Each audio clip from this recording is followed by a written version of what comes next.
मैं उसामा चाहूंगी कि तज्जिया के बाद अब्बास आफरीदी साहब की तरफ में जाऊंगी। आपको क्या लगता है कि ये जो IMF के लोग मुलाकातें करते रहे तमाम पॉलिटिकल पार्टी से और वो ये समझते हैं कि तहरीक इंसाफ भी एक बहुत बड़ी स्टेक होल्डर है, क्योंकि जाहिर सी बात है, मुझे नहीं पता चेयरमैन तहरीक इंसाफ का फ्यूचर क्या होगा इस केस के हवाले से, उसमें भी बात कर लेंगे। फर्द जुर्म आयद होगा नहीं होगा, ना अहली होगी, माइनस होंगे नहीं होंगे, लेकिन बहरहाल अगर तहरीक इंसाफ बजाते खुद एक पार्टी के तौर पर रह भी जाती है जिसमें बहुत सारे इंपॉर्टेंट लोग हैं, शाह महमूद कुरैशी और दीगर लोग, तो क्या वो वोट जो खान का वोट था वो इनको पड़ जाएगा? ऐसा होगा तो किस किस्म की अश्योरिटी चाहिए थी इनको तहरीक इंसाफ से, पीपल्स पार्टी से और PMLN से? IMF की मैं बात कर रही हूं। एक तो चीज वाज़ेह है जैस्मीन के, तहरीक इंसाफ एक हकीकत है, हुकूमत जो मर्जी कहती रहे, जितना बड़ा मर्जी क्रैकडाउन हो, इंटरनेशनली और मुल्क में भी आपको मानना होगा कि तहरीक इंसाफ एक पॉलिटिकल पार्टी है और एक बड़ी सियासी जमात है। इस हकीकत से आप मुंह नहीं मोड़ सकते, आप जो मर्जी करते रहें। फिर ये भी अनप्रेसिडेंटेड है कई लिहाज से, वरना जब तहरीक इंसाफ की हुकूमत थी तो क्या उस वक्त कभी IMF ने नून लीग से या पीपल्स पार्टी से बात करना चाहिए उनके प्रोग्राम्स के दौरान, या जब कहते हैं जी उन्होंने ब्रीच किया, जो कुछ भी किया, तो कभी उनके पास गए? तो ट्रस्ट का अभी EU की सफीर की जो स्टेटमेंट चल रही है वो भी ये है कि जी हम देखेंगे GSP प्लस स्टेटस के बारे में दिसंबर में रिव्यू होना है, जिसमें हमारी बरामदात को बहुत ज्यादा सहूलत होती है, टैक्स की सहूलत होती है, टैक्स में कमी होती है, जिससे हमारी बरामदात यूरोपियन यूनियन में ज्यादा इजीली जा सकती हैं।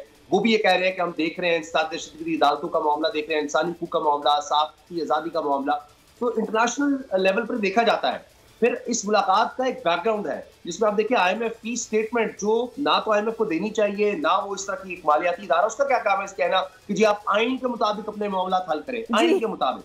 अब उसी में चीज सामने आ रही है कि इलेक्शंस को भी वो देख रहे हैं कि 3 तरह से वो ये डिस्बर्समेंट करेंगे। $1 अरब मिलेगा मौजूदा हुकूमत को, $1 अरब केयरटेकर सेटअप को और $1 अरब आने वाली हुकूमत को। तो ये 9 महीने के प्रोग्राम के अंदर अंदर आपको इलेक्शंस में ट्रांजिशन करनी पड़ेगी। ये बिल्कुल आपका this point is extremely valid. और फिर अंदर की ये खबर आई कि उनसे ये भी पूछा गया कि जी क्या इलेक्शंस वक्त पर होंगे? अब उन्होंने, जाहिर है उनका दायरेकार तो नहीं है ना, मतलब मैं ये कहूंगी कि लोन देने वाला एक इदारा है और जाहिर सी बात है ममालिक को लोन देता है और फिर उसकी एक फाइनेंशियल अपनी स्टैंडिंग है, जो भी उसके मुहर्रकात होते हैं। लेकिन पाकिस्तान की सियासत में वो किस तरह मुलव्वस हो सकते हैं, और उनसे ये सवाल क्या जायज भी बनता था या नहीं। अगर ये वीडियो आपको पसंद आई है तो इस चैनल को सब्सक्राइब करें और बेल आइकन को क्लिक करें। अवाम के लिए एक और मुश्किल, आटे की अदम दस्तयाबी पर अवाम परेशान। आटे की फराहमी खासी मुश्किल का शिकार है और अवाम को मुश्किलात का सामना है। शदीद गर्मी में यूटिलिटी स्टोर्स के बाहर लंबी लंबी कतारें। घर में आटा नहीं है, घर वाले जो है ना, हम लोग तंदूर के आटा लेके, रोटी लेके जो है ना, उसी पे ही गुजारा कर रहे हैं। बोल ने निभाई सहाफती जिम्मेदारियां, पहुंचाई घर घर ये आवाज। यूटिलिटी स्टोर से सस्ते आटे का हुसूल शहरियों के लिए ख्वाब बन गया। बोल न्यूज हकायक सामने ले आया है। आओ मिलकर आवाज उठाएं, पाकिस्तान को बदलें बोल के साथ। बोल बना अवाम की आवाज। अवामी शिकायत पर बोल ने किया मुताल्लिका इदारों से मुतालबा।